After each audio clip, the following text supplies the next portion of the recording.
하나님께서 이 아침에도 놀라운 은혜 주실 줄로 믿습니다. 또 부족한 저를 이렇게 우리 성동교회 당회가 계속해서 초청해 주셔서 이 존귀한 강단에서 설교할 수 있음이 큰 영광이고 기쁨이고 감격입니다. 교회 오시면 때로는 울고 가기도 하고 때로는 웃고 가기도 하고 그러는데 오늘 여성분들에게 정체성을 잘 심어주는 좋은 조크 유머를 하나 하겠습니다. 성경 66권 중에 여성이 성경을 몇 권 썼어요? 여성이 쓴 성경 에스더 여성이 썼죠. 룻기 여성이 썼죠. 그런데 모세오경 중에 또 하나를 여성이 쓰셨다는 것을 아십니까? 민수기가 썼어요.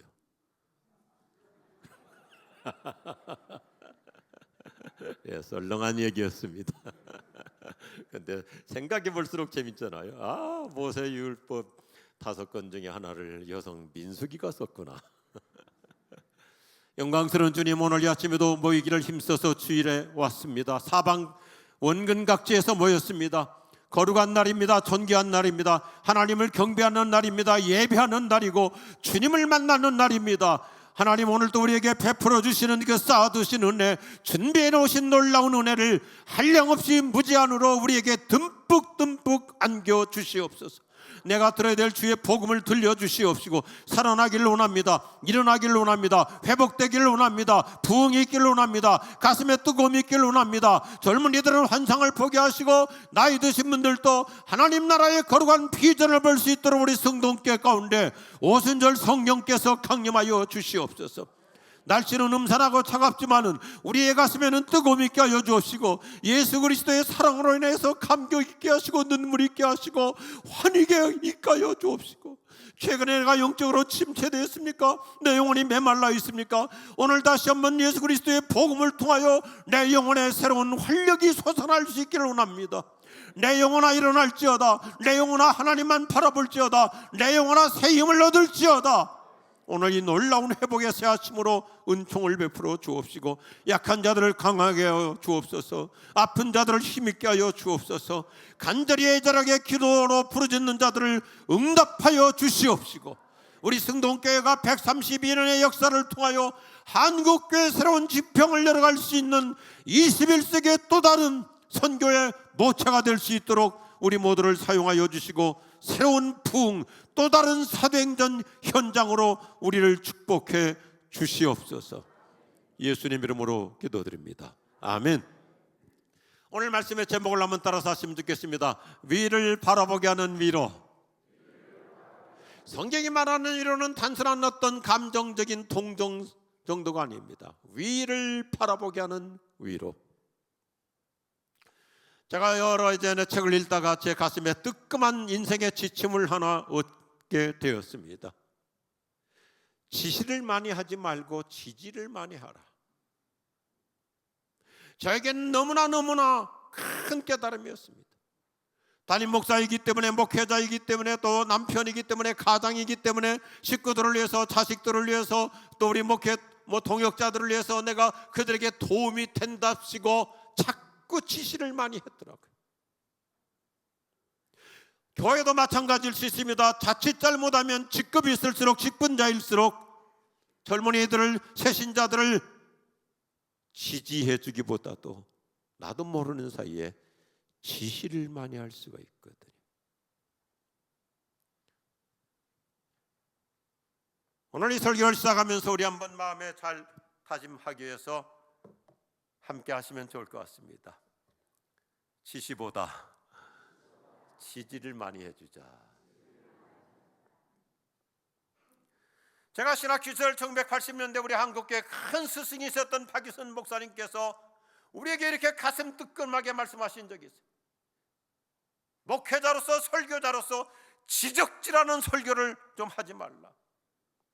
일주일 동안 지쳐있는 교인들 갈망하며 나왔습니다. 사모하며 나왔습니다. 은혜 받으려고 나왔습니다. 애절한 마음으로 나왔습니다. 여러 가지 많은 다양한 사연을 가지고 왔습니다. 중압감도 있습니다. 스트레스도 있습니다. 여러 가지로 무거운 마음을 가지고 주의 제단 앞에 왔는데, 목사라고 해가지고 자꾸 지적하려고 하지 말고 지적질 좀 하지 말라. 제 가슴에 새기고 있습니다.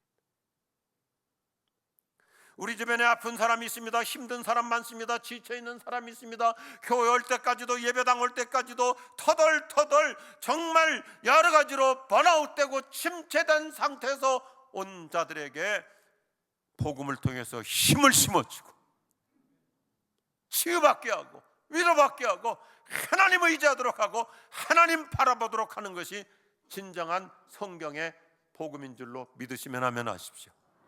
그래서 교회 온 사람들에게 누가 됐든지 내가 먼저 예를 들어서 믿음의 영성이 있다면 더 힘을 실어주고 살아나게 해주고 위로받게 해주고 치유받게 해주고, 힘을 내세요, 힘을 내세요, 주님이 손잡고 계시잖아요.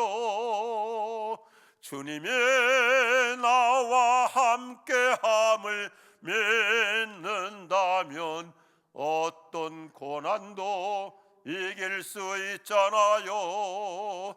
어떤 아픔도 견딜 수 있잖아요. 할렐루야. 위로라고 하는 말은 단순히 감정적인 동정심 정도가 아닙니다. 성경이 말하는 위로는 참 좋은 단어입니다. 컴포르티스, 옆에서 힘을 실어주는 거예요. 찬양대원이, 교사들이, 또 구역에서 권사님들이, 집사님들이 어떤 모임을 갔든지 소그룹에서 대화하다 보면 옆에서 힘을 실어주는 거예요. 회복될 수 있다고, 일어날 수 있다고.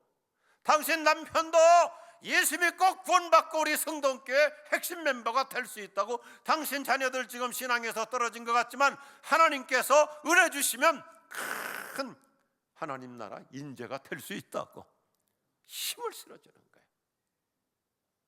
이런 우리 성동교회 될 줄로 믿습니다. 이미 그렇게 살아오고 계시고요. 사람은 누구에게나 위로가 필요합니다. 우리는 서로 위로를 받아먹고 사는 사람이에요. 우리 자녀들을 키우면서 때로는 애들이 어렸을 때는 호되게 꾸중할 때가 있잖아요. 꾸중한 그 다음이 중요하죠. 끌어안아주는 위로가 필요해요. 아빠가 아이들을 한번 호되게 혼냈습니다. 그러면 엄마가 그 아이를 안아주면서 아빠의 중심은 네가 잘 되라고 하는 것이지. 아빠는 정말 너를 사랑하기 때문에 그런 말씀하신 거야. 이렇게 안아줘야지. 엄마마저도 옆에서 잘 혼났어, 아주 오늘 제대로 혼났어, 그러면 아무 효과가 없죠. 보듬어주는 위로, 안아주는 위로, 쓰다듬어주는 위로, 힘을 주는 위로. 이것이 사도 바울께서 고린도 후서를 쓰게 된 이유입니다. 고린도 교회가 여러 가지로 문제가 많았습니다. 부자 동네이다 보니까 잘 먹고 여러 가지로 환경이 좋다 보니까 윤리적으로 타락하고 부패하고 또 똑똑한 사람들이 많다 보니까 고린도 교회가 내분이 많아가지고 파도 많고 그랬잖아요. 그래서 사도 바울이 목회자로서, 사도로서 고린도 교회 성도들을 정신 차리게 하려고 호되게 꾸중하고 나무라고, 교회에서 여러 가지로 덕을 세우지 못하는 사람들, 남들로 하여금 죄짓게 하는 사람들은 아예 내쫓으라고까지 고린도 전서에서 고린도 교인들을 호되게 나무랐습니다. 그리고 나서 지나고 보니까 바울이 어떤 분이에요? 사랑의 사도이고 아버지의 심장을 가진 자이잖아요. 그러니까 고린도 교인들이 깨닫기는 해야 되지만 내가 너무 또 지나치게 호되게 나무라지는 않았나. 그래서 두 번째 편지를 쓰는 고린도후서는 위로의 메시지, 격려의 메시지, 그들을 다독거려주고 격려해주고 감싸주고 보듬어주는 사랑의 메시지. 지난날의 상처와 아픔을 싣고 새 마음으로 시작하다고 하는 위로의 서신, 위로의 편지가 고린도후서입니다. 그래서 사도 바울이 고린도후서에서 위로라는 말을 계속해서 강조하는데 13장밖에 되지 않는 고린도후서에서 위로라는 단어를 18번이나 반복해. 1장부터 오늘 아까 읽었지만 위로로 시작하고 13장 맨 마지막도 위로로 마무리합니다.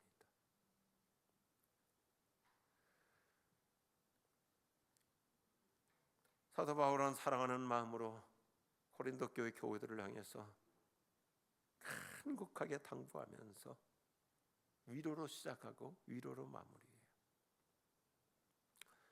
오늘 우리 성동교회 존귀한 교회, 특별히 하나님께서 큰 섭리 속에서 역사 속에서 위대한 교회로 이끌어가는 하나님 나라 공동체, 여하튼 우리 성동교회 교우들은 교회를 왔다 하면, 교인들끼리 만나기만 했다 하면, 구역이 됐건 소그룹이 됐건 뭐 어떤 모임이 됐건 교회 왔다 하면 힘을 얻고 갈 수 있기를 주의 이름으로 축복합니다. 위로받고 갈 수 있기를 바랍니다. 치유받고 갈 수 있기를 바랍니다. 세임 얻고 갈 수 있기를 바랍니다. 하나님을 바라보는 놀라운 영적 회복의 포로가 될 수 있기를 축복합니다. 사도 바울은 고린도후서라고 하는 편지를 통해 오늘 우리에게 자기 경험을 통해서 큰 이 복음의 보따리를 안겨줘요. 어떤 메시지인가요? 첫 번째 같이 하십시다. 하나님의 위로를 받으며 살아갑시다. 사도 바울은 고린도 교회 성도들이 과거의 아픔을 깨끗이 씻고 새로운 도약을 이루어가도록 서론 출발을 참 멋있게 했는데 3절 보니까 우리 주 예수 그리스도의 하나님 아버지를 찬송합니다. 왜요? 그분은 누구신가요? 인자하신 아버지시며 모든 위로의 아버지이십니다.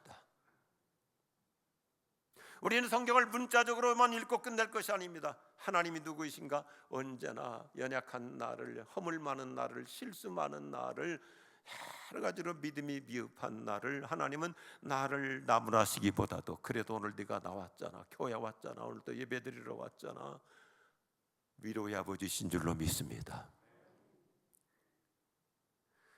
바울이 위로라는 말을 얼마나 즐겨하는지 고린도전서 후서에서 제가 아까 설명했던 위로라는 말을 15번을 반복하는데 1장에서 10번이나 거듭거듭 반복합니다.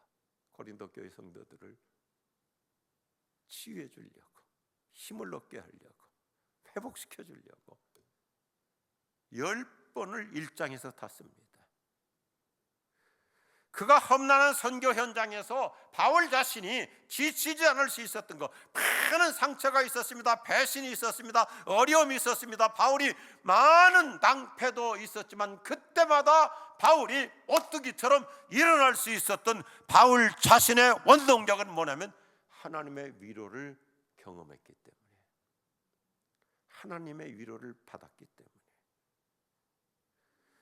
바울은 선교 현장에서 너무나 힘들고 짓눌리는 일들이 수없이 많았습니다. 어떤 경우에는 살아갈 희망마저 잃어버리는 지경에 처하기도 했습니다. 아까 우리 고린도후서 1장 4절 5절 읽었지만은 마치 사형 선고받은 사람 같은 처지였습니다.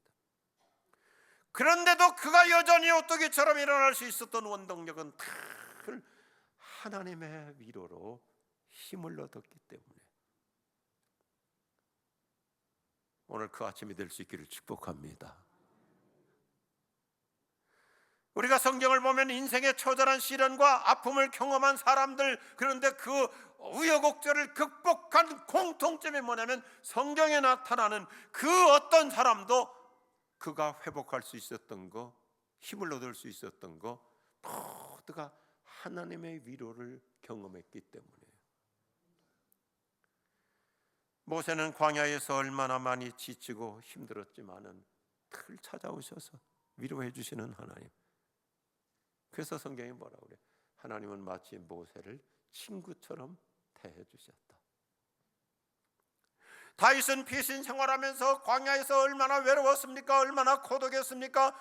너무너무 힘들고 번아웃됐지만은 그러나 시편을 보면 다윗이 그 절망 속에서도 여전히 희망을 품을 수 있었던 것은 하나님의 위로 때문에, 하염없이 눈물을 쏟다가도 하나님이 위로해 주시니까 처음에 다윗의 시편을 보시면 언제나 눈물로 어둡게 시작하다가 시편의 결론은 찬양으로 환희로 기쁨으로 끝나잖아요.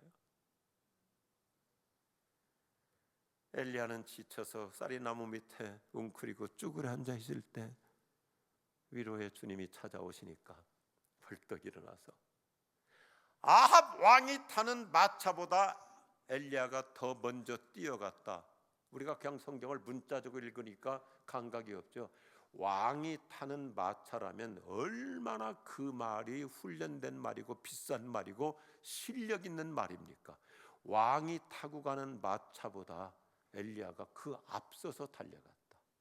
그 전까지는 어땠어요?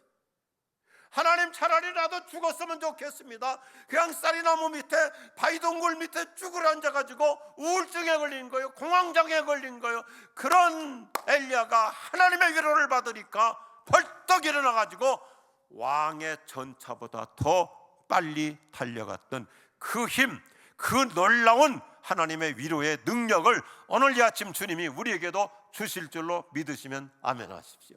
그래서 교회는요, 예배 전과 예배 후가 달라지는 거예요. 예배 전에는 힘겹게 옵니다. 터덜터덜 옵니다. 지쳐가지고 옵니다. 어떻게 하다 보니까 안 올 수가 없어서 그냥 형식적으로 옵니다.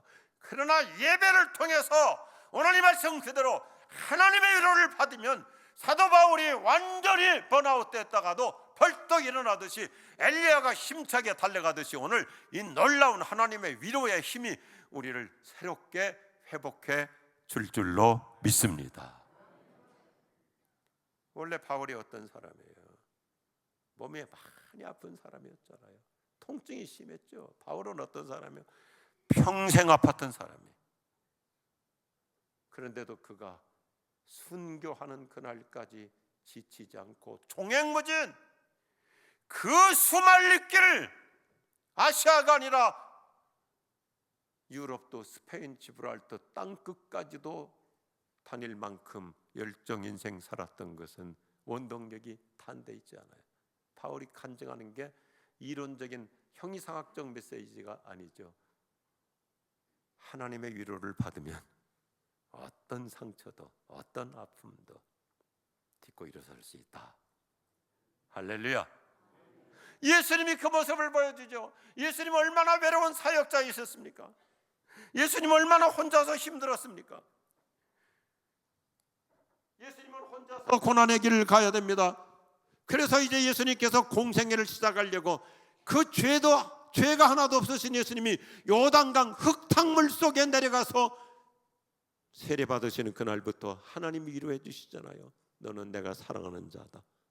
나는 너를 기뻐한다.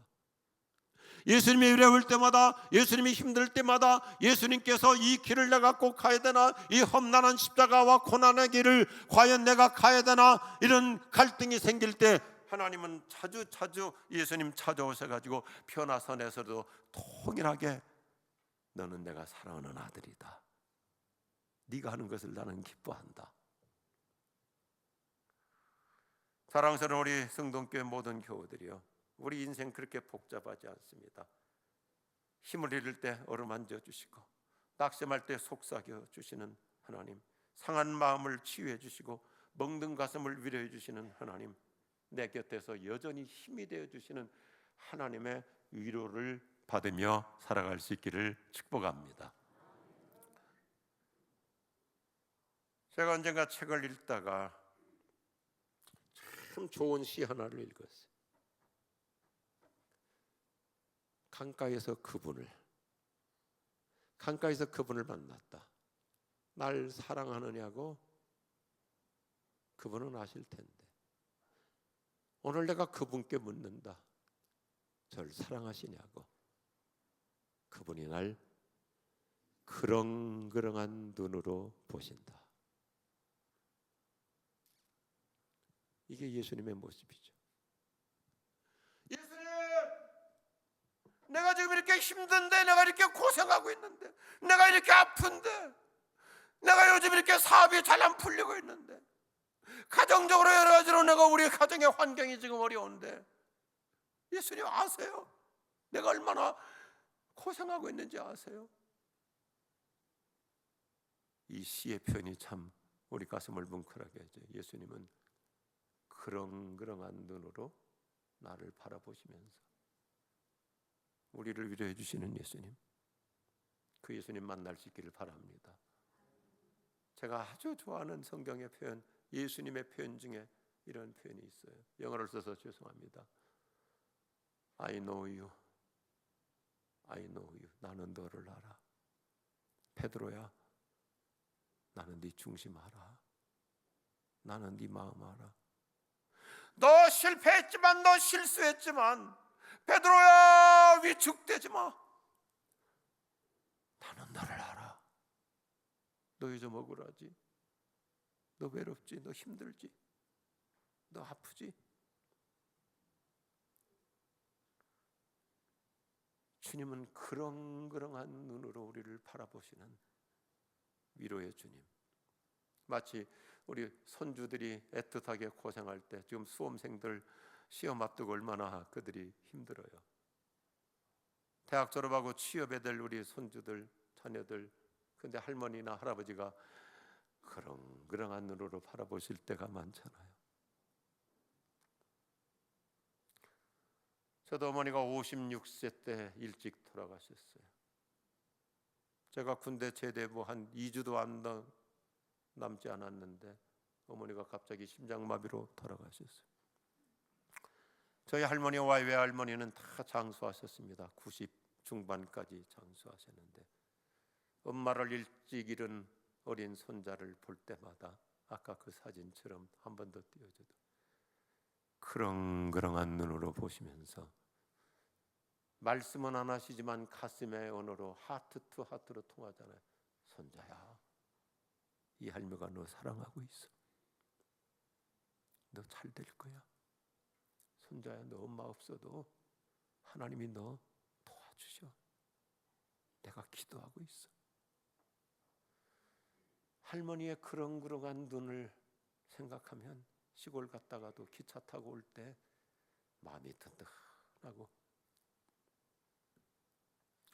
내 눈에서는 눈물이 나지만 할머니의 그 그렁그렁한 눈의 위로, 힘이 되는 거예요. 오늘 하나님의 이 놀라운 위로를 늘 체험하며 살아갈 수 있기를 축복합니다. 위로의 하나님, 같이 할까요? 위로의 예수님, 위로의 성령님, 날 위로하시네. 사도 바울은 고린도 교인들에게 내가 받은 하나님의 위로의 하나님을 같이 경험하며 살자고 치유의 메시지를 주는 것이 오늘의 말씀이에요. 오늘 우리 모두 다시 한번 먼저 하나님의 위로를 받으며 살아갈 수 있기를 축복합니다. 오늘 아침 새 아침이 될 줄로 믿습니다. 이렇게 저와 여러분이 하나님의 위로를, 예수 그리스도의 위로를, 성령님의 그 속사람의 위로를 받으면 우리 인생은 얼마나 더 멋있어집니까? 두 번째 같이 하죠. 서로 위로하며 살아갑시다. 옆에 분 바라보시면서 하시면 좋겠어요. 서로 위로하며 살아갑시다.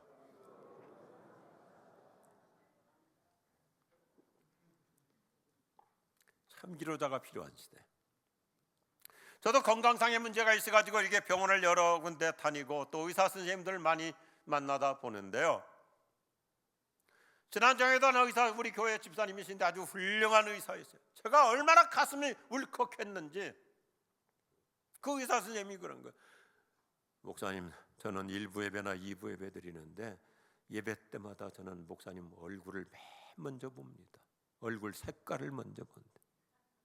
그래서 오늘은 목사님 얼굴이 의사니까 컨디션이 좋구나 안 좋구나, 얼굴이 부었구나, 오늘 얼굴 색깔이 조금 누렇구나.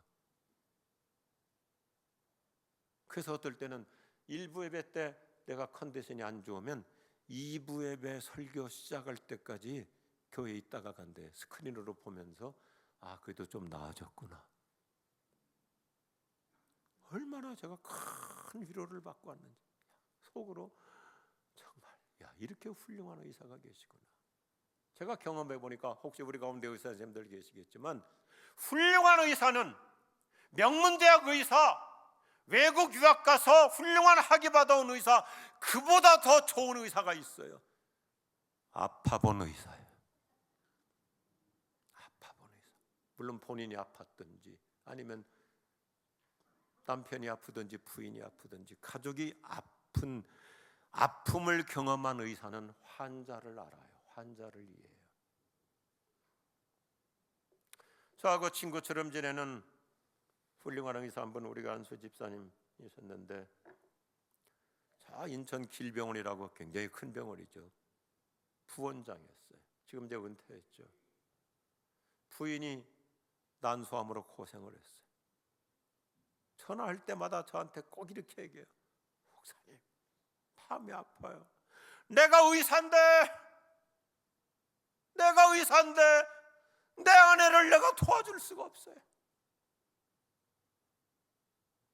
아픔을 아는 의사는 환자를 위로해요. 격려해요. 진짜 실력 있는 의사는 명문대학 출신 의사가 아니라 아픔을 아는 의사. 그래서 환자를 위로해 주는 거예요. 위로는 말로 하는 것이 아니라 가슴으로 하잖아요. 금방 통하죠.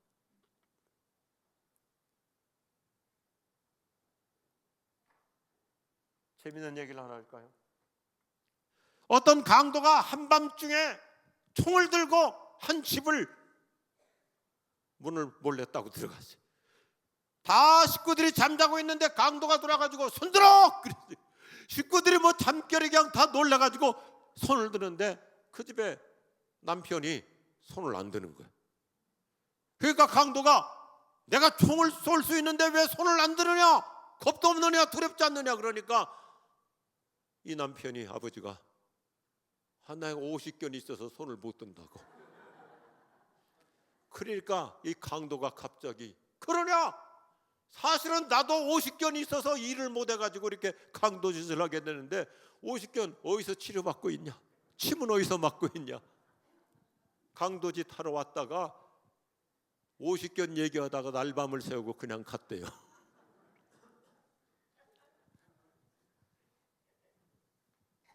이런 것을 가리켜서 우리말로 동병상련이라고 합니다. 아픈 사람은 아픈 사람하고 통해요. 금세 친구가 되고 위로가 돼요. 제가 1980년대 신학교 다닐 때 지금은 천국 가신 사랑의 교육하는 목사님께서 처음이자 마지막으로 신학교에서 제자 훈련을 가르치는데 참 중요한 지침을 주셨어요. 요즘 우리 한국교회가 뭐 열심히 성경 공부하고 제자 훈련하지만은 근본 정신이 제대로 돼야 되는 거예요. 성경 공부, 제자 훈련은 단순히 지식을 심어주고 성경만을 가르치고 뭐 암송시키고 하는 것보다 더 중요한 것이 뭐냐면 얼마나 우리 클래스 사람들하고 같이 심퍼시 앤 카타르시스, 얼마나 같은 마음을 품고 정말 연민의 마음을 품느냐. 목사가 제자 훈련한다고 성경 공부한다고 교인들을 앉혀놓고 뭘 가르치는 것이 중심이 아니라 같이 아파하고 같이 울어주고 같이 같은 가슴을 품고 같이 한 마음을 품는 심퍼시, 그리고 같이 얼마나 힘들었냐고, 얼마나 지금도 외로우냐고, 카타르시스, 연민의 가슴을 같이 나누는 게 이게 제자 훈련이라고 그렇게 심어주셨어요. 저는 제자 훈련하면서 우리 교인들하고 울지 않고 끝낸 적이 별로 없는 것 같아요. 왜요? 얘기 들어보면 참 아프고 위로가 필요하고 격려가 필요하고 힘이 되어줘야 되겠고, 이게 사도 바울의 위로의 메시지. 오늘 성경을 몇 군데 그냥 쭉쭉 쳐다보고 말씀을 최대한 좀 빠른 속도로 진행해 보고자 합니다. 사도 바울 자신이 하나님의 위로를 받은 사람으로서 고린도 교회 성도들을 얼마나 진솔하게 위로해 주면서 격려하는지 4절 보니까 하나님은 우리가 여러 가지 환난을 당할 때 위로해 주셔서 우리가 하나님께 받은 위로로서 여러 환난을 당하는 사람들을 위로할 수 있게 하셨습니다. 사랑하는 교우들이여, 저 여러분의 날마다 하나님의 위로를 받는 만큼 환난 중에 있는 사람을 위로해 주는 자가 될 수 있기를 주의 이름으로 축복합니다. 사람은 다른 거 없어요. 먹는 만큼 나오게 돼 있잖아요. 위로 받은 사람이 위로해 줄 수 있어요. 5절도 더욱더 역동적으로 얘기하죠. 그리스도의 고난이 우리에게 넘쳐나는 것처럼 바울이 얼마나 예수님 따르기 위해서 고난 많이 받았습니까? 마찬가지로 그리스도로 말미암아 받는 우리의 위로도 넘치게 되었습니다. 바울이 고생하면서 예수님의 위로받은 것처럼 다른 고난당하는 사람을 위로하며 사는 삶을 살고 있습니다. 바울은 더 간곡하게 6절과 7절에서 얘기하죠. 얼마나 오늘 고린도서 1장 말씀이 저 여러분에게 큰 위로가 되는지. 당신 자신이 날마다 하나님의 위로를 힘입어서 사는 자라면 이제는 고난 중에 있는 자들을 찾아가 위로하고 힘이 되어 주십시오. 아멘 하시겠어요? 당신이 하나님의 위로를 힘입어서 지금 살고 있다면 고난 중에 있는 사람에게 당신이 이제는 위로자가 되어 주십시오. 힘이 되어 주십시오. 오늘날 같이 차갑고 매서운 냉혹한 위기의 시대일수록 위로자가 필요합니다. 삶의 애환을 같이 나누고 아파하는 격려자가 필요합니다. 곁에서 힘이 되어주는 자가 필요합니다. 시련 중에서 넘어지지 않도록 붙잡아 주는 자가 필요합니다. 꿈이 무너지지 않도록 세워주는 자가 필요합니다. 잘 버티고 견딜 수 있도록 옆에서 손잡아주는 자가 필요합니다. 특별히 우리 연세 드신 어르신들, 우리 장로님들, 권사님들, 어른들이 젊은 사람에게 손 내밀어 손잡아주면 그렇게 좋아요. 따뜻함이 있고 가슴에 영적인 온기를 느낄 수 있잖아요. 지나가면서 그냥 지나가지 않고 손 한 번만 잡아줘도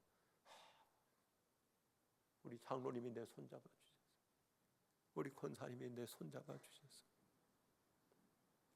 얼마나 좋아요. 나가실 때도 서로 손 잡아주면서 나가시길 바랍니다. 이스라엘 백성들이 바빌론의 포로로 끌려가서 고생할 것을 안타깝게 여겨서 하나님께서는 징계도 하시지만 언제나 치유해 주시죠. 하나님께서는 때때로 이렇게 책벌을 하시지만 언제나 하나님의 아버지의 사랑의 마음은 뭐예요? 바벨론에 가서 고생할 이스라엘 백성들을 생각하니까 가슴이 차분하셔가지고, 그래서 이사야 선지자를 통해서 주시는 첫 번째 메시지가 뭐예요? 따라합시다. 너희는 이루어라, 내 백성을 이루어라. 이 말씀 자세히 보세요.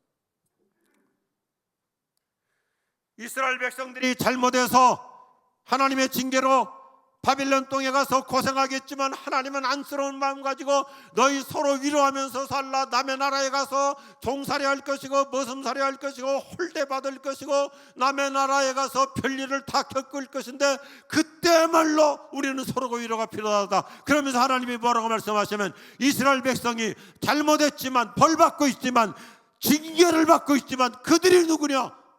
내 백성이라. 내 백성, 내 아들이고 내 딸이라는 거예요. 내 자녀라는 거예요. 이게 우리 한국교회가 회복해야 될 중요한 지침이에요. 너희는 이루어라, 내 백성을 이루어라. 우리 서로 하나님의 자녀로서 틈만 나면 서로 위로해주고 격려해줄 수 있기를 축복합니다. 지난 주간에도 저 스스로 계속해서 질문했어요. 이번 주간에 내가 누구를 몇 사람을 위로했나? 몇 번 위로했나? 지난 주간에도 우리 지역의 양천구라고는 저희 지역인데 목회자들, 스태프들, 임원들 한 20여 명이 모임이 있었어요. 며칠 동안 시간을 같이 보냈는데 뭐 저보다 다 이제 후배들이고 최대한 위로하고 격려하고, 아직도 그 열악한 상가에서 목회하는 분이 있고, 어떤 목사님이 얘기하는데 참 강대상 뒤에다 방 꾸며놓고 개척하고 그렇게 살잖아요. 아들은 막 반항을 한대. 아빠, 우리가 왜 꼭 이렇게 살아야 되느냐? 근데 딸이 그러더래요. 이게 뭐가 어떠냐? 이거 살아가는 과정 아니냐? 그런 얘기할 때 제가 예를 들어서 목사님, 아직도 그렇게 교회 부흥을 못 시켜? 그래 보십시오. 얼마나 상처가 되고 얼마나 응어리가 됩니까? 참 목사님 훌륭하시다. 그리고 청소년 애들인데 그렇게 강대상 뒤에다 방 꾸며놓고 사는데 적응한다는 게 얼마나 대견하고 참 애들 칭찬받을 만하다. 우리는 무슨 큰 소리의 위로가 아니어도 좋습니다. 요란하지 않아도 좋습니다. 아까의 그 그림처럼 그렁그렁한 눈으로 바라만 주어도 힘이 되고 때때로 꼭 끌어안아주는 위로가 필요해. 감싸주는 위로. 성경이 말하는 오늘 고린도후서에서의 위로는 어떤 위로인가요? 두 가지 다시 총정리하고자 합니다. 아주 간단해요. 첫 번째가 저기였습니다. 하나님을 의지하도록 위로합시다. 성경의 위로는 그저 감정적인 값싼 동정이 아니라 그 사람으로 하여금 흔들리는 사람, 외로운 사람, 지쳐있는 사람으로 하여금 하나님을 의지하도록, 하나님을 바라보도록 내가 곁에서 영적인 힘이 되어주는 게 진정한 위로인 줄로 믿습니다. 상담 중에서 가장 좋지 않은 상담은 어떤 상담이냐면 상담자가 자기만 의존하도록 만드는 거. 그건 정말 좋지 않은 상담이에요. 다음 주에도 나 만나야 돼. 내 지시대로 해야 돼. 내 코치대로 해야 돼. 내가 시키는 대로 해야 돼. 자기만 의존하도록 만드는 상담은 그건 정말 잘못된 거예요. 훌륭한 상담은 그분 스스로 하나님 의지하도록, 하나님 붙잡도록, 할렐루야, 하나님을 바라보도록. 내가 탈병가도 아닙니다. 말솜씨가 언어를 할 수도 있습니다. 뭐 그렇게 논리정연하게 어떤 분에게 뭘 설명 잘 못해도 내 중심이 통할 수 있잖아요. 그래서 그분으로 하여금 하나님 의지하도록. 우리 성동교회 권사님 보고 얘기하면 저절로 나도 믿음이 회복돼. 그래, 저 권사님처럼 내가 무릎 꿇고 하나님 더 붙잡고 살아야지. 하나님 의지하도록 만들어준다면 그분은 가장 훌륭한 상담자인 줄로 믿습니다. 그게 성경이 말하는 격려이고요. 두 번째 같이 합시다. 서로 기도로 도웁시다. 사도 바울의 고린도 교회의 위로는 그저 훈계가 아닙니다. 무슨 원리를 첫째, 둘째, 셋째 이렇게 하라, 무슨 방침 주고 지침 주는 게 아니라 바울의 결론은 이거예요. 우리 치유받고 회복되고 일어서기 위해서는 서로 위로하는데 어떻게 위로하나? 서로 기도로 도와주라. 자, 보십시오. 11절 보니까 여러분은 기도로 우리를 도와주십시오. 그러면 많은 사람들의 기도에 대한 응답으로 우리가 받게 된 은총을 두고 많은 사람이 우리 때문에 하나님께 감사를 드리게 될 것입니다. 참 바울의 이 표현이 멋있어요. 고린도 교회 성도들이여, 내가 사도이지만, 내가 선교사이지만 바울이 얼마나 위대한 사람이에요. 바울이 얼마나 실력 있는 사람이에요. 얼마나 영적 권세가 있고 사도 바울이라는 사람이 얼마나 능력 있는 사람이에요. 손수건만 만져도, 그림자만 밟아도 병든 자들이 고침받고 수십 개 교회를 세운 능력의 사람이었지만 바울도 인간이에요. 그래서 바울은 참 이게 위인이에요. 성도 여러분, 저를 위해서 꼭 기도해 주세요. 기도로 도와주십시오. 바울 서신을 보면 바울은 어떤 곳에 가서 나 선교비 모자라니까 돈 주십시오, 나 선교비 좀 지원해 주십시오, 그런 얘기는 바울이 없어요. 바울의 요청은 언제나 부족한 저를 위해서 기도해 주십시오. 성동교회 훌륭한 명예 장로님이 지나가다가 젊은 집사님한테 김 집사, 나 위해서 해줘. 얼마나 머리가 숙여집니까? 세상에 장로님이 나한테 기도 부탁을 하시다니. 장로님 참 불쌍하다, 그렇게 생각 안 하죠. 오히려 반대죠. 세상에 장로님이 나 같은 사람한테 기도를 부탁하시다니. 다 머리 숙이고 더 존경하고. 기도의 통역자, 기도의 통지. 제가 우리 교인들에게 목회하면서 강조했던 최고의 강조점 중에 하나가 있습니다. 교회 안에서 자꾸 뭐 돈거래 하려고 하지 말라, 돈 꺼달라고 뭐 부탁하려고 하지 말고 교회에서 최고의 부탁이 있어요. 따라합시다. 기도 부탁. 최고의 부탁이에요. 지나가다가 집사님 저 기도해 주세요. 권사님 우리 손자가 수능 보는데 우리 아이가 지금 군대 가 있는데 우리 애들이 지금 취직을 놓고 지금 열심히 노력하고 있는데 권사님 생각날 때 기도해 주세요. 얼마나 아름다운 부탁이에요. 옆에 분에게 한번 이렇게 인사합시다. 기도 자주 부탁드리겠습니다. 할렐루야. 가능하다면 많은 사람의 기도 지원을 받을수록 우리 인생은 얼마나 든든합니까? 오늘의 메시지는 딱 한 소절로 압축할 수 있습니다. 따라서 서로 위로하며 살아갑시다. 서로 위로하며.